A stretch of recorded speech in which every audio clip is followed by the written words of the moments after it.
તો મિત્રો આજે બની રહ્યું કોક ઇન્ટરેસ્ટિંગ અને બીજું શાક અને તમારો બધાનો સારો સપોર્ટ મિત્રો. તો અત્યારે મતલબ કંઈક બીજું શાક બની ગયું અનોખો ચોળી અને કાયંગો નહીં. આમાં શું શું એડ કર્યું એ તો મતલબ મોસ્ટ ઓફ બધાને આવડતું જ હશે, પણ તમને બતાવી દીધું શું શું એડ કરી જો મિત્રો. તો ફ્રેન્ડ મતલબ આમાં મરચું મીઠું અને સાદી રીતે મતલબ હળદર ને બધું એડ કરી દીધું. તેની વસ્તુ જો આ લસણ, જે લસણ થોડી કળી લેવાની મિત્રો તમારે આ રીતે તેલમાં વઘારી દેવાનું. આ રીતે તેલ વઘારી દેવાનું મિત્રો. તો સારો સપોર્ટ મળી જાય મિત્રો આપણે વાતચીતના યુટ્યુબ ચેનલનો. તો મિત્રો આવો નવો સપોર્ટ કરતા રહેજો. જો મિત્રો વાતચીત બનાવી રહ્યા છે ખાવાનું, અને આગળના વિડીયોમાં પણ સારો સપોર્ટ મળે મિત્રો. સબસ્ક્રાઈબર ઓછા છે પણ સપોર્ટ સારો મળે મિત્રો. તો જો જેવું ઊનું થાય તેલ તરત અંદર નાખી દેવાનું, અંદર નાખી દેવાનું. અંદર કંઈ રહી ના જાય એવું વાટકામાં. તો જો હવે કંઈ કાંટાથી નાખી દો.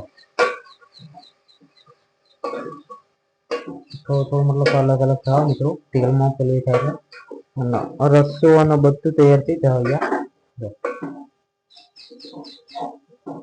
તો ફ્રેન્ડ મસ્ત શાક બની રહ્યું હો.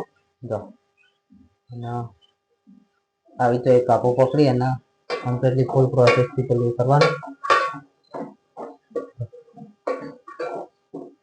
હાથના મતલબ કંઈ તકલીફ ના થાય ને એ રીતનું પેલું કરવાનું મિત્રો. જો આ રહ્યું શાક મતલબ અંદર ફાઇનલી કમ્પ્લીટ પેલું એ થઈ ગયું હો. જો કાંટાથી લાગે. હવે શું નાખવાનું? રાયડો. તો ફ્રેન્ડ રાયડો એડ કરી દેવાનું.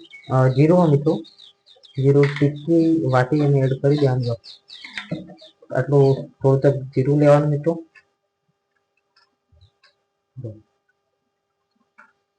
તો ફ્રેન્ડ થોડું જીરું લેવાનું અને એડ કરી દેવાનું અંદર. જો